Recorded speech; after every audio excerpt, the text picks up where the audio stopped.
Oke, Assalamualaikum warahmatullahi wabarakatuh. Kembali lagi di channel YouTube Gresik Pos. Ya, kali ini seperti episode-episode sebelumnya, kita akan melakukan bincang santai. Nah, bincang santai ini, pada bincang santai kali ini kita akan mengusung tema, yaitu peran pelajar dalam menghadapi masa pandemi. Nah, dengan narasumber kita, yaitu Nur Afifah, sarjana matematika, lulusan matematika tahun 2018, kampusnya di UIN Sunan Ampel Surabaya, panggilannya Afifah. Beliau merupakan ketua IPPNO cabang Gresik. Ya, nanti seperti apa peran pelajar dalam menghadapi masa pandemi, kita akan coba bincangkan dengan Mbak Afifah. Assalamualaikum Mbak Afifah. Ya, waalaikumsalam warahmatullahi wabarakatuh. Terima kasih sudah menyempatkan waktunya dan juga hadir di kantor Gresik Pos, Mbak. Nah, kita akan membahas tadi, Mbak, tentang temanya, yaitu peran pelajar dalam menghadapi masa pandemi. Nanti kita, ini namanya bincang santai, Mbak. Jadi kita nanti bicaranya santai dan juga mengalir saja ya, Mbak. Iya. Nah, ini gini, Mbak, kita kan tahu nih, sekarang kita lagi menghadapi masa pandemi, ya kan, Mbak? Dan kita tahu bahwa efek pandemi ini hampir semua aspek kehidupan terkena nih, termasuk di dunia pendidikan kan, terutama kan lah. Terus juga di pelajar, ya kan, pelajar ini kan juga merasakan dampak langsung juga kan. Artinya kan sebelumnya kita kalau mungkin zaman saya ya, dulu kita sekolah ataupun kuliah itu kan masih bisa tatap muka dengan dosen. Terus kan sekarang kan berputar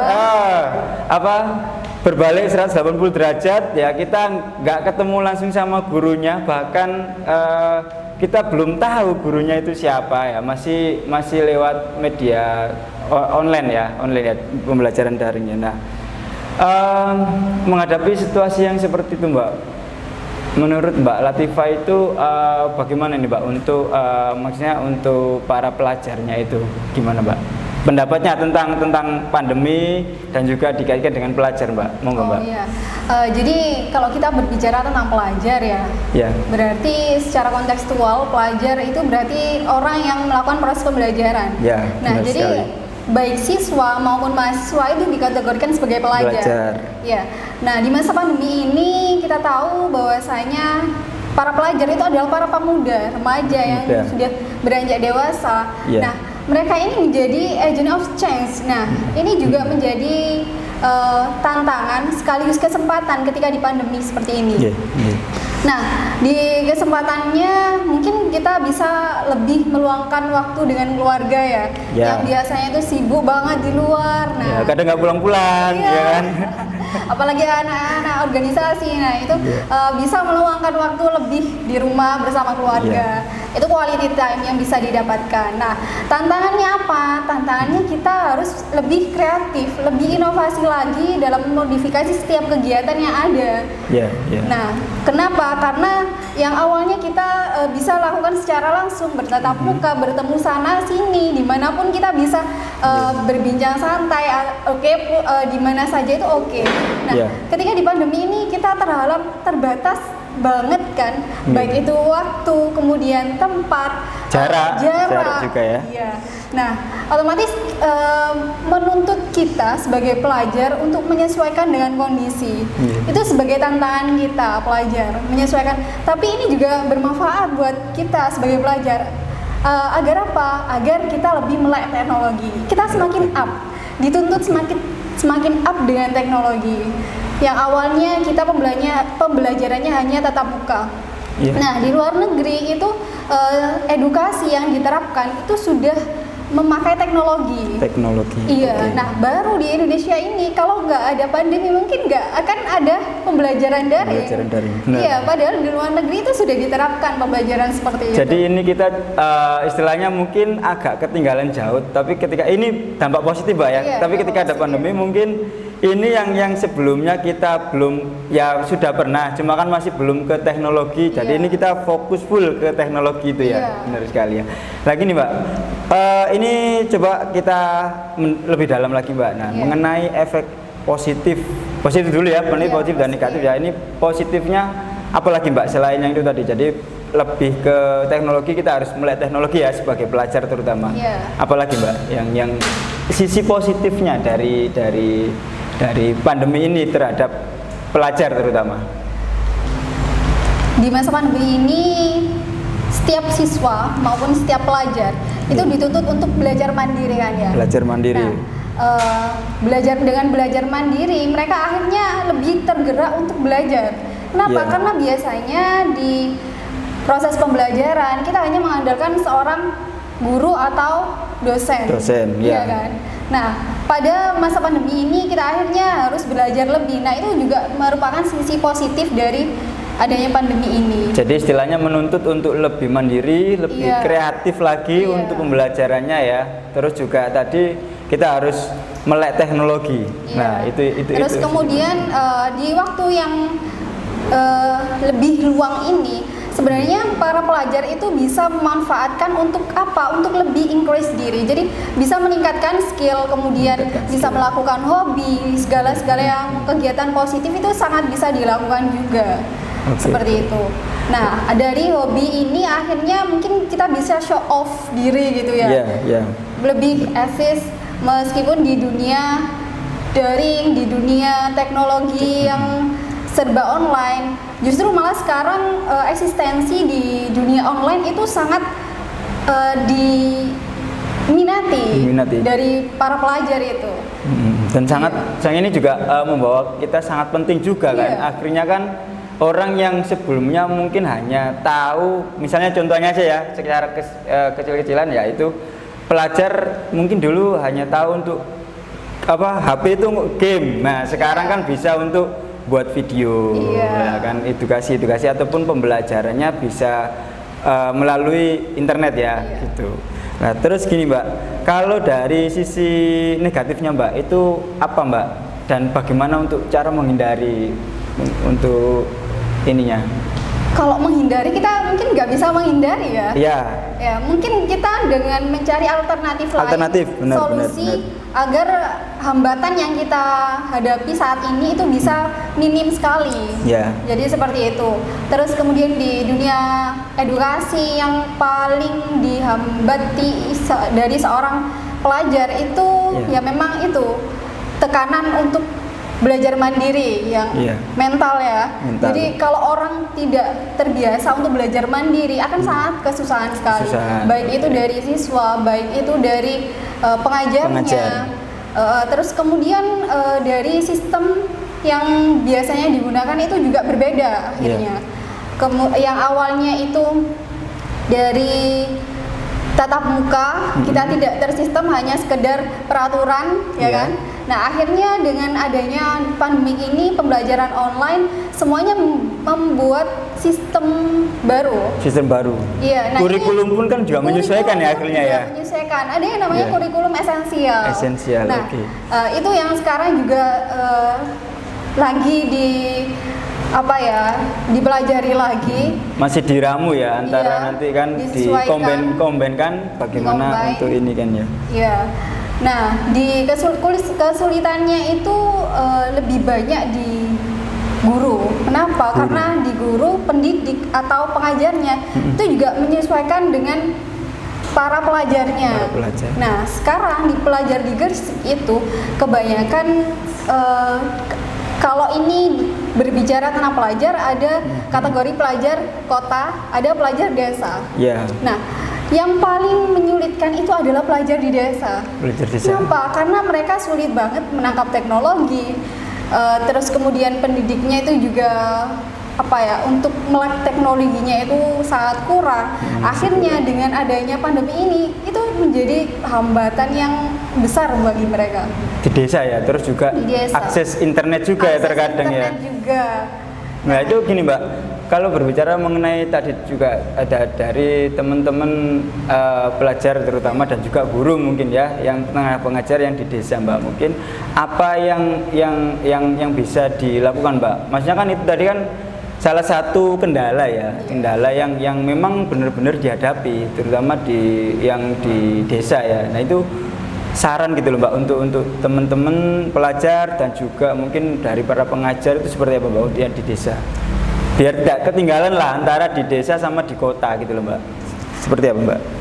Ya, yang pertama kita harus belajar sistem, Iya, belajar mengikuti. Kalau kita tidak mengikuti perkembangan yang ada, baik masyarakat desa, itu kita juga bakalan tertinggal jauh. Iya. Kita akhirnya tidak bisa kita tidak bisa mengikuti perkembangan zaman. Ya, artinya harus dipaksa ya, benar-benar Iya, ya. memang harus dipaksa. Harus dipaksa dulu ya. Nanti Iya. kalau misalnya sudah dipaksa nanti akan terpaksa, habis itu kan Iya. biasa, akhirnya Iya. kan menyesuaikan kan Iya. gitu ya. Kadang belajar itu Ah. memang harus otodidak ya. Iya, benar. Kalau otodidak itu kayaknya sudah semakin menempel gitu. Nempel dan itu nanti sudah menjadi ya biasa gitu kan, Iya. biasa melakukan akhirnya kan bisa sebenarnya Iya, kan, seperti itu. bisa karena terbiasa. Ya, benar sekali Mbak itu. Nah, mengenai gini Mbak, secara dari IPPNU, jadi teman-teman yang mungkin belum tahu kan, IPPNU adalah Ikatan Pelajar Putri Nahdlatul Ulama. Lah masih dalam naungan Nahdlatul Ulama gitu Mbak. Iya. Nah, kita berbicara tentang IPPNU dulu Mbak ya. Jadi yang ini kan juga menjadi bukan problem ya, tapi ini menjadi satu tantangan tersendiri ya terhadap IPPNU. Nah, yang sudah dilakukan teman-teman IPPNU Mbak, seperti apa Mbak kegiatannya Mbak di era pandemi, dan ini kan masih mungkin bisa dikatakan mulai transisi ya, mulai awal transisi gitu loh. Seperti apa Mbak kegiatannya? Mungkin bisa saya jelaskan mulai dari awal pandemi. Monggo, ya. monggo, monggo. Ya, jadi karena ini juga sangat berpengaruh di semua sektor, Yeah. apalagi di pelajar, dan terutama kita juga organisasi yeah. terpelajaran ya. Ya mau tidak mau kita harus bisa mengadaptasi, kemudian memodifikasi setiap kegiatan yang ada di IPNU dan IPPNU. Iya. Tuh, yang pertama dari segala kegiatan yang awalnya sudah terjadwal, terschedule dengan baik, akhirnya kita harus memodifikasi kembali, Iya. memodifikasi kembali kegiatan agar bisa menyesuaikan dengan kondisi saat pandemi, Iya. sehingga kita tidak sampai vakum, kita tidak sampai mati karena pandemi. Jadi seperti itu. Akhirnya dari beberapa kegiatan yang sudah kita jadwalkan, yang sudah teragendakan, kita rubah semua menjadi serba online. Online. Iya, jadi yang awalnya ada kajian yang bersifat langsung, pertemuan langsung, kita buat online. Online.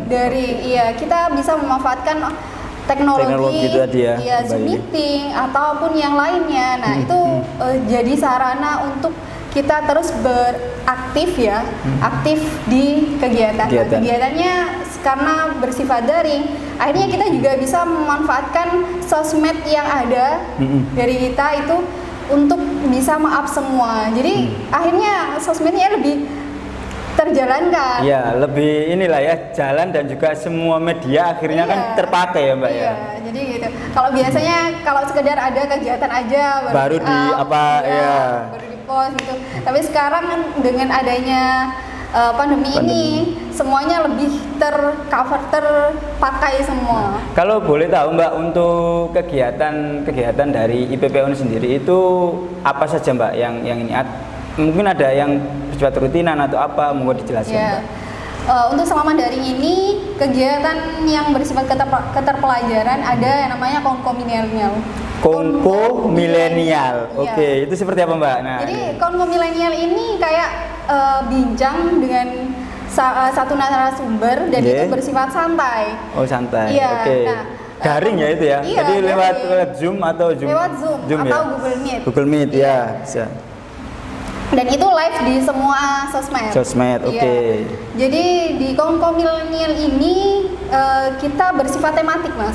Tematik. Iya, Contoh jadi- satu Mbak, kan banyak tuh. Iya, Contoh satu aja, Iya. biar. Jadi setiap pertemuan kan ada tema tersendiri. Iya. Nah, salah satunya kemarin juga ada peran pelajar di masa pandemi agar lebih progresif. Progresif, oke. Itu salah satunya. Kemarin juga ada salah satu narasumber yang profit banget di tingkatan desa sehingga bisa memotivasi para pelajarnya.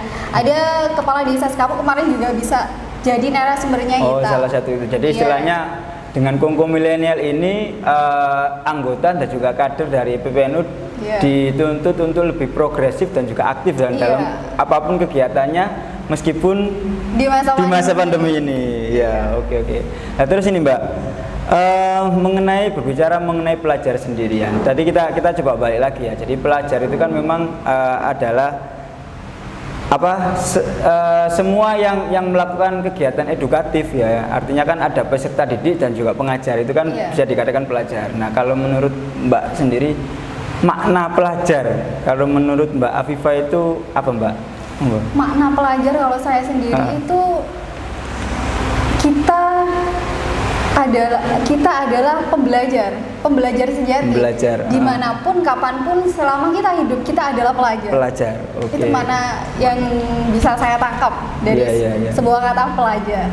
Jadi istilahnya entah dimanapun kita berada, entah dengan siapapun kita, kapanpun ya kan, artinya kan belajar ini kan harus istilahnya terus kita asah juga biar enggak ini. Nah, terus ini juga Mbak, mengenai harapan nih Mbak, harapan untuk teman-teman pelajar, harapan untuk teman-teman pelajar ya yang di rumah ini seperti apa Mbak? Harapan saya untuk pelajar saat ini, saya harap kalian para pelajar itu harus bisa mengenali diri kalian. Dengan pandemi ini sebenarnya ini jadi kualitas waktu kalian yang lebih untuk mengenali diri, bermuhasabah diri lah biasanya kalau istilah kerennya ya seperti itu. Bisa impress diri, bisa melatih skill, terus kemudian di waktu yang berkualitas ini kalian juga bisa meningkatkan potensi yang ada dalam diri kalian. Kemudian passion kalian itu apa? Itu yang paling penting buat kalian. Kenapa? Karena di usia pembelajar saat ini itu adalah usia yang paling penting untuk mengenali diri.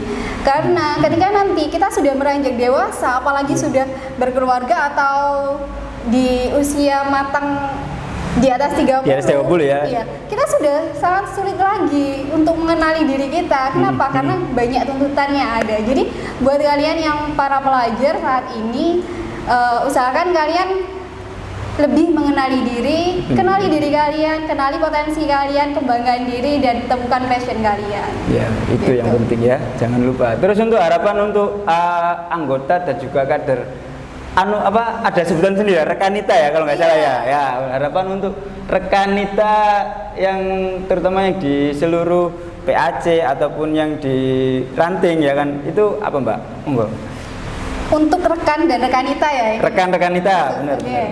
Ya, jadi untuk rekan dan rekanita, jangan lupa kalian adalah organisasi pembelajar. Jadi dimanapun kalian, kapanpun kalian belajar dengan apapun, tugas kalian ada belajar. Kemudian selain belajar ada lagi berjuang dan bertakwa. Hanya itu. Nah, berjuang dan bertakwa ada banyak sekali maknanya. Nanti jika ingin tahu lebih bisa up lagi dengan saya. Ya, nanti harus dipelajari terus ya. Artinya kan ya istilahnya ini merupakan salah satu pengabdian juga Mbak ya ke masyarakat, terus juga kegiatan-kegiatan sosial, artinya juga menambah soft skill juga kan ke diri masing-masing gitulah. Kalau dari Mbak Afifah sendiri untuk kan tadi kan juga sudah disebutkan juga bahwa di tingkatan kecamatan sampai desa kan ada. Nah, kalau boleh tahu nih Mbak, ini jumlah kader atau anggota dari IPPNU atau misalnya jumlah ranting atau jumlah PAC disebutkan Mbak, berapa Mbak? Mulai dari jumlah PAC dulu PAC ya. Jadi setelah tingkatan cabang ada yang namanya PAC. Nah, di sini di Gresik itu sudah ada 16 PAC. 16 PAC. Kecamatan. Oke. Ya, berbeda lagi dengan di Bawean ya. Meskipun Bawean itu ikut Gresik tapi Bawean punya PC sendiri. Punya cabang sendiri ya, cabang sendiri. Ya, jadi tidak ikut Gresik gitu. Jadi ada 16 PAC.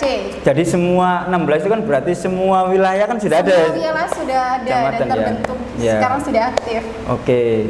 Kalau jumlah di tingkat ranting? Di tingkat ranting itu ada sekitar 150 lebih kayaknya 200-an. Soalnya kemarin dari info yang terbaru kan setiap periode itu kita datang kembali. Kenapa? Karena di tingkatan ranting itu ada beberapa ranting yang sudah terbentuk. Kadang habis itu kan tidak berjalan, tidak mengajukan SP. Nah, itu kan juga berpengaruh terhadap jumlah validitas data yang kita dapatkan. Jadi seperti itu. Kalau sekitar 200 Mbak ya? Itu. Iya. Berarti hampir setiap desa atau dusun itu ada. Ya sebenarnya. Ya, tinggal nanti teman-teman yang di rumah mungkin kalau misalnya ingin bergabung, ya kan, monggo silakan dicari juga atau misalnya bisa menghubungi lewat media sosialnya di PC IPENU atau IPPNU Gresik ya. Gitu ya. Oke, Mbak Afifa sekali lagi terima kasih Mbak untuk bisa datang dan juga bisa sharing ya mengenai pelajar, terutama kita menghadapi situasi yang bisa disebut ini baru ya, situasi baru dan kita juga sebenarnya tidak menginginkannya kan, tapi kan sudah terlalu terjadi. Jadi kita harus tetap mengambil sisi positifnya ya teman-teman. Yang tadi disebutkan Mbak Afifa bahwa kita harus tetap progresif, terus juga harus melek teknologi, harus mempelajari lebih dalam lagi. Jadi ini waktunya untuk aktualisasi diri, bukan begitu Mbak ya? Aktualisasi diri untuk mengembangkan minat dan juga bakat kalian yang di rumah. Nah, ini sebelum mengakhiri nih Mbak, dari kita juga nanti Mbak rencananya ada tanggal 7 untuk pelatihan jurnalistik ya. Barangkali nanti dari teman-teman anggota ataupun kadernya ya, rekan atau rekanita yang berminat juga silakan nanti bisa join ke kita. Nanti kita akan tanggal 7 November Mbak, kita ada pelatihan jurnalistik. Jadi kita ingin agar dari teman-teman pemuda terutama itu kita juga pengennya sih mencetak generasi muda Gresik itu menjadi jurnalis yang milenial dan juga profesional gitu loh. Jadi kita akan pelajari lebih dalam. Monggo nanti yang ikut bergabung karena memang ini kuotanya terbatas Mbak. Oh gitu. Berapa? Kalau maksimal kita antara 10 sampai 15 paling itu. Oh berarti intens banget ya? Intens. Memang ini kita nggak online ya, tapi ini kita offline untuk pertemuannya dan untuk tempatnya dan juga ke tanggal 7. Nah untuk waktunya nanti kita akan beritahu lebih lanjut. Oke, Mbak Afifa, ini tidak terasa sudah hampir 20 menit lebih Mbak. Iya. Ya. Nanti kalau misalnya ada hal-hal yang ingin dibincangkan Mbak, ya nanti atau misalnya ada kegiatan, monggo nanti di-share juga Mbak ke kita. Jadi kita memang Gresik Post ya pengennya itu mengangkat tema-tema terutama di kepemudaan, terus lingkungan dan juga yang lain-lain yang berkaitan dengan masyarakat terutama yang di bawah Mbak. Karena kan kita coba mengangkat hal isu itu dari bottom up gitu loh Mbak. Siap. Gitu. Ya, terima kasih Mbak Afifa. Nanti kita jumpa lagi Mbak ya. Di lain kesempatan ya. Nanti jangan lupa like, komen dan juga subscribe di YouTube-nya Gresik Post dan juga mungkin kalau misalnya ada YouTube di Pelajar NU Gresik. Pelajar NU Gresik. YouTube ya Mbak ya? Channel YouTube ya, Pelajar NU Gresik. Oke, sekali lagi terima kasih teman-teman yang sudah menyaksikan. Sampai jumpa kembali. Wassalamualaikum warahmatullahi wabarakatuh. Dadah.